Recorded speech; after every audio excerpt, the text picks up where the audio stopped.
akatalekeka. Okwesamu ekitiibwa kusinga okwagalwa buli omu.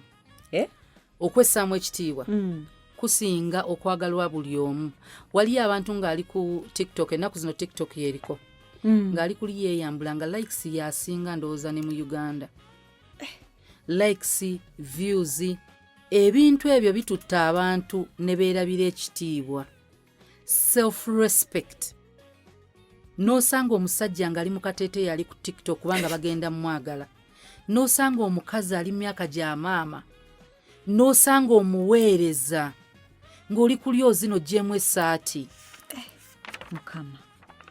Nga oli kuli nga just chofa is to be liked.